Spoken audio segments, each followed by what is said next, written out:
Selamat datang kembali di Kupas Tuntas. Kali ini kita nggak bahas cara jadi karismatik, tapi sesuatu yang mungkin jarang kepikiran.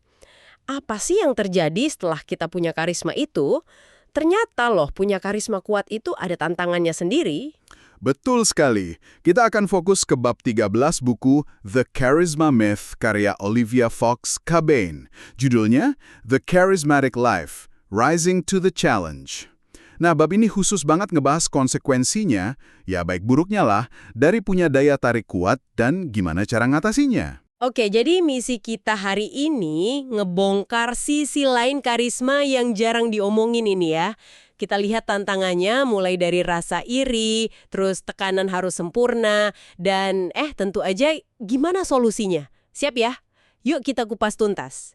Jadi gini, karisma itu kan idaman banyak orang ya. Bikin orang suka, percaya, mau ngikutin kita.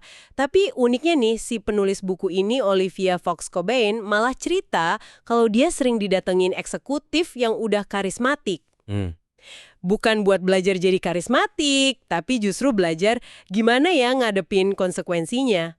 Agak aneh ya, paradoks gitu. Tepat, itu dia paradoksnya. Makin kuat karisma Anda, ya makin besar juga pengaruhnya ke orang lain. Nah, ini bisa munculin dinamika baru yang kompleks dan perlu dikelola secara sadar. Kita coba bedah beberapa tantangan utamanya dari bab 13 ini. Tantangan pertama nih, iri hati dan kebencian. Nah, ini yang tadi saya bilang paradoks. Kok bisa sih karisma malah bikin orang jadi iri atau benci? Bukannya harusnya bikin orang suka ya? Gimana tuh mekanismenya? Iya, jadi menurut buku ini, sukses dan daya tarik yang datang barang karisma itu bisa bikin orang lain merasa terancam. Atau nggak nyaman lah kalau banding-bandingin diri. Oh gitu. Rasa kalah ini bisa memicu iri. Apalagi kalau mereka ngerasa kontribusi mereka sendiri jadi kayak nggak kelihatan gitu. Nggak dihargai karena Anda terlalu bersinar. Dan ini bisa datang dari mana aja loh. Bahkan rekan kerja terdekat. Wah, jadi tanpa sengaja karisma kita bisa bikin orang lain merasa kecil ya. Terus gimana caranya biar pesona kita ini nggak jadi bumerang, biar nggak bikin iri gitu? Ada saran dari bukunya? Anda dipuji, Anda langsung arahin sorotan ke kontribusi orang lain. Contohnya gimana tuh? Misalnya tim sukses, Anda bilang, "Wah, makasih, ini semua kerja keras tim loh. Ada Susan yang detail banget keuangannya, terus Bill yang jago grafisnya." Gitu. Jadi pujiannya dipantulin. Nah, kalau mentransfer kemuliaan, ini lebih dalam lagi. Tujuannya bukan cuma muji sesaat, tapi bikin orang lain merasa kalau sukses Anda itu, ya bagian dari sukses mereka juga. Maksudnya? Jadi mereka ikut bangga, bukan malah iri. Contohnya ada kasus Nancy, eksekutif bank yang karismatik banget, tapi bikin rekannya, si Kevin ini, iri. Solusinya, Nancy nggak cuma muji Kevin sambil lalu, tapi dia sengaja cari momen spesifik di masa lalu. Momen gimana? Momen pas Kevin pernah bantu atau kasih inspirasi ke dia, terus dia sampein itu ke Kevin secara tulus. Misalnya, "Kevin, aku ingat banget loh, dulu saranmu soal X itu ngebantu banget di proyek ini." Nah, ini bikin Kevin ngerasa punya andil di suksesnya Nancy. Wah, itu perlu tulus banget ya, nggak bisa basa-basi doang. Ada semacam rumus atau tekniknya nggak sih biar transfer kemuliaan ini efektif? Ada. Di buku ini disebut kerangka JALIR. Itu singkatan dari justifikasi, apresiasi, lelejaran, impact, sama responsibilitas. JAL IR. Oke, gimana tuh tahapannya? Pertama, justifikasi. Kasih alasan kenapa Anda ngomongin ini sekarang. Misalnya, saya lagi mikirin proyek Y, jadi keinget deh kontribusi Anda dulu soal. Oke. Kedua, apresiasi. Kasih pujian yang spesifik dan tulus soal apa yang dia lakuin atau bilang dulu. Ketiga, lelejaran. Jelasin pelajaran berharga apa yang Anda dapat dari dia. Keempat, impact. Tunjukin gimana aksi atau saran dia ngasih dampak positif ke Anda atau proyek Anda sekarang. Kelima, responsibilitas. Kasih dia kredit atau rasa ikut memiliki atas sebagian sukses Anda. Jadi kayak bilang sukses ini sebagian juga karena masukan Anda waktu itu gitu ya? Persis. Tapi kuncinya satu, harus tulus banget. Kalau kedengaran dibuat-buat, wah bisa hancur malah. Oke, Jalir. Jadi ini bukan sekedar muji ya, tapi strategi psikologis biar orang lain ngelihat sukses kita tuh sebagai milik bersama, bukan ancaman. Mirip efek Ben Franklin yang dibahas di bab lain itu kali ya, bikin orang mikir kenapa mereka baik ke kita? Bisa jadi, bisa jadi. Contoh Bill Clinton yang suka nanya pendapat semua orang, dari koki sampai petugas kebersihan soal kebijakan luar negeri, jangan-jangan ini juga bagian dari strategi itu ya, biar semua merasa dilibatkan? Sangat mungkin. Bikin orang merasa didengar, dihargai, kontribusinya berarti sekecil apapun, itu emang cara jitu buat ngeredam gesekan sosial karena karisma kita. Oke, geser dari soal iri ya. Tantangan kedua ini agak unik nih, mungkin kaget juga dengarnya. Karisma yang terlalu kuat katanya bisa bikin orang lain ngomong kebanyakan hal pribadi. Iya, betul. Terus besoknya mereka jadi malu sendiri terus ngehindar. Istilahnya karisma hangover gitu ya di buku. Persis itu istilahnya. Cabilin ngegambarinnya seolah kita tuh kayak bikin medan distorsi realitas. Semacam efek hipnosis ringan lah. Orang jadi ngerasa nyaman banget, aman, nyambung secara emosi, sampai tanpa sadar mereka ke bawah suasana. Ke bawah suasana gimana? Cerita lebih banyak detail pribadi dibanding biasanya. Ada kutipan pelatih namanya Ellie di buku ini, dia jelasin kalau besoknya, pas efek karisma kita udah hilang, ego mereka bisa bangun terus mikir, waduh, ngapain ya aku cerita sebanyak itu kemarin? Rasa malu atau nyeselin yang bikin mereka jadi canggung terus akhirnya jaga jarak deh. Sayang banget ya kalau niat baik bangun kedekatan malah bikin hubungan rusak. Terus gimana dong cara nyegah hangover ini? Tapi tanpa bikin orang rasa kita nolak keterbukaan mereka atau jadi dingin gitu. Susah nih kayaknya nyeimbanginnya. Kuncinya di kepekaan kita pas ngobrol, terus ada intervensi halus. Pertama, latih kepekaan. Pas orang mulai masuk ke area pribadi banget, coba tanya ke diri sendiri. Besok dia bakal nyaman gak ya ingat obrolan ini? Oke, deteksi dini gitu ya. Iya. Kedua, kalau alarm di kepala bunyi, kayaknya enggak. Langsung interupsi halus pakai teknik cerita saya juga atau Me Too Story. Ceritain pengalaman mirip yang pernah kita alami, atau dialami orang dekat, atau pernah kita dengar lah. Tujuannya apa tuh cerita gitu? Tujuannya ada 3. 1, biar dia ngerasa nggak sendirian. 2, ngalihin fokus sebentar dari dia, biar intensitas emosinya turun dikit. 3, ngasih jeda alami aja. Nah, ketiga, abis interupsi singkat itu, arahin lagi obrolan ke topik yang lebih netral. Bantu dia mendarat lagi dengan nyaman. Oh, jadi kita kayak pemandu gitu ya, bantu mereka turun pelan-pelan dari ketinggian emosi sebelum kebablasan. Menarik.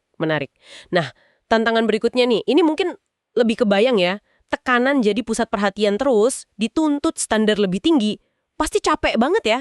Banget. Kayak kutipan Marshall Goldsmith sama J.R. Wurster yang disebut di buku, rasanya kayak selalu di panggung, harus on terus. Betul sekali. Karena orang karismatik itu sering dianggap punya kekuatan atau kemampuan lebih, ekspektasi ke mereka tuh otomatis jadi tinggi banget.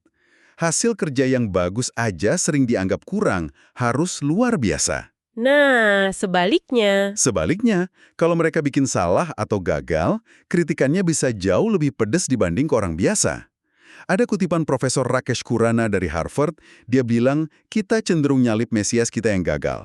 Tekanan terus-terusan ini beneran ada dan bisa nguras energi, bisa bikin burnout. Terus solusinya di buku ini agak aneh ya dengarnya. Justru dengan berani nunjukin sisi manusiawi kita, nunjukin sedikit kerentanan gitu. Bukannya itu sering dianggap lemah ya, apalagi di kerjaan. Gimana penjelasannya? Nah, justru itu kuncinya, menurut Chabin. Showing vulnerability. Menunjukkan kerentanan secara strategis. Ini bukan berarti ngeluh atau nunjukin kelemahan fatal ya, tapi justru biar kita lebih relatable, lebih manusia. Biar nggak kayak dewa gitu ya? Iya, ngurangin jarak psikologis yang bisa kebentuk gara-gara aura karisma kita. Kan kadang orang jadi segan atau ngerasa minder. Ingat nggak analogi Superman butuh Clark Kent yang canggung biar bisa diterima? Oh iya, bener juga. Buku ini kasih contoh nyata. Frank Sinatra sengaja acak-acak dikit kerah bajunya sebelum manggung. Atau Sam Walton, pendiri Walmart, kadang pura-pura jatuhin catatan pas pidato biar kelihatan sedikit nggak sempurna. Contoh paling kuat mungkin Bill Clinton di kampanye 92. Dia berani cerita soal masa kecilnya yang susah di talk show, malah naikin popularitasnya. Oke, jadi tujuannya bikin kita lebih membumi. Tapi gimana caranya biar nggak kelihatan aneh, dibuat-buat, atau malah jadi senjata makan tuan, dianggap nggak kompeten? Ada tips praktisnya? Kuncinya, lakuin secara sadar, strategis, dan terkontrol. Pilih momen dan audiens yang pas, biasanya di situasi yang risikonya rendah. Pikirin kerentanan kecil yang otentik. Apa ya? Mungkin rasa gugup sebelum presentasi, atau ragu soal keputusan kecil di masa lalu, penyesalan ringan gitu. Terus pas ngomongnya, Nah, buku ini bahkan nyaranin persiapan mental. Lakuin visualisasi welas asih ke diri sendiri, self-compassion, sama transfer tanggung jawab. Jadi fokusnya bukan ke penilaian orang sebelum ngomong, biar nggak cemas. Pakai kalimat pembuka yang jujur, kayak, terus terang saya harus akui, atau saya agak ragu nih ngomong ini, tapi sejujurnya.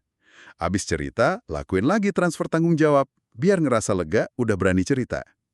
Yang penting tuh bukan cuma apa yang diceritain, tapi gimana perasaan kita pas cerita. Biarin rasa rentan itu sedikit terasa, biar bahasa tubuh kita nyambung dan otentik. wah detail juga ya teknik internalnya. Oke, pindah ke tantangan terakhir. Kesepian sama beban tanggung jawab. Ternyata jadi bintang karisma bisa bikin kesepian juga ya. Susah nyari teman selevel atau dapat masukan jujur karena orang pada segan atau terpesona. Ini katanya terutama buat gaya karisma otoritas ya. Betul sekali. Kalau kita mancarin karisma otoritas yang kuat, orang kan otomatis naruh kita di atas ya. Nah, ini bisa bikin kita sendiri jadi susah ngelihat orang lain sebagai rekan setara. Akhirnya, ya bisa bikin terisolasi secara sosial. Ada bahaya lain yang lebih serius malah. Kekuatan persuasi karisma kita tuh bisa jadi begitu gede sampai kita bisa meyakinkan orang lain padahal ide kita sebenarnya salah atau kurang pas. Waduh. Buku ini nyontohin Arthur, seorang alpha male yang sadar banget dia bisa menang argumen apa aja cuma modal karisma, bukan karena argumennya bagus. Ini kan bahaya banget ya buat tim atau organisasi kalau keputusan jelek diambil cuma karena yang ngomong meyakinkan banget. Ini implikasinya serius ya. Bisa jadi timnya juga ikut terlena dong. Mungkin jadi mikir, tenang aja, bos karismatik kita pasti tahu yang terbaik. Atau dia pasti beresin. Tepat. Risiko munculnya rasa puas diri, complacency, atau malah terlalu pede overconfidence di tim itu nyata. Karena mereka mungkin terlalu bergantung sama figur pemimpinnya. Nah, ini bawa kita ke tanggung jawab besar si pemilik karisma. Ada sisi gelap karisma yang perlu disadari banget, perlu diwaspadai. Kayak peringatan Peter Drucker soal pemimpin karismatik abad 20, Hitler, Stalin, Mussolini, yang pakai pengaruhnya buat tujuan yang ngerusak. Jadi jelas banget ya kesimpulannya, karisma itu kayak pisau bermata dua lah. Atau alat yang kuat banget, kayak kecerdasan atau kekayaan. Bisa berguna banget, tapi bisa bahaya juga kalau nggak dipakai dengan bijak dan tanggung jawab. Persis. Ngutip lagi Marshall Goldsmith dari buku ini, karisma itu aset. Bisa mempercepat kita ke arah yang benar, tapi sama cepatnya juga bisa bawa kita ke arah yang salah kalau nggak dikendaliin. Jadi kunci utamanya, ya kesadaran diri, self-awareness yang tinggi. Selain itu, Kemampuan mentuin batasan biar nggak mendominasi secara nggak sehat, dan komitmen buat pakai pengaruh itu secara etis, demi kebaikan bersama, bukan cuma untung sendiri. oke. Setelah kita kupas tuntas nih berbagai tantangan hidup karismatik dari bab 13 The Charisma Myth, rasanya jelas banget ya, jadi karismatik itu bukan garis finish. Malah kayak awal perjalanan baru yang butuh pengelolaan sadar. Ada harganya lah, ngadepin potensi iri, ngelola interaksi biar nggak kebablasan, nanggung ekspektasi tinggi, resiko sepi, dan paling penting, mikul tanggung jawab etis atas pengaruh kita. Tapi buku ini nggak cuma nunjukin masalah doang kok. Dia juga ngasih perangkat solusi yang praktis. Mulai dari belajar transfer kemuliaan pakai jalir tadi, ngasak kepekaan buat ngelola interaksi, berani nunjukin sisi manusiawi secara strategis, sampai fondasi utamanya, sadar diri dan tanggung jawab etis. Kayak transformasi karakter James di akhir buku itu. Nguasain karisma itu ngubah hidup, dan belajar navigasi tantangannya ya bagian dari penguasaan itu sendiri. Jadi setelah dengar semua ini, mungkin pertanyaan buat Anda di rumah bukan cuma gimana cara dapetin atau ningkatin karisma, Tapi lebih ke, buat tujuan apa sih Anda mau pakai karisma itu? Dan gimana caranya Anda bisa secara sadar, konsisten, mastiin kalau pengaruh yang Anda punya sekecil atau sebesar apapun, itu bawa dampak positif yang berkelanjutan. Nggak cuma buat diri sendiri, tapi juga buat pertumbuhan dan kesejahteraan orang-orang di sekitar Anda. Nah, itu mungkin bahan renungan buat Anda. Terima kasih sudah menyimak kupas tuntas hari ini. Sampai jumpa di pembahasan mendalam berikutnya.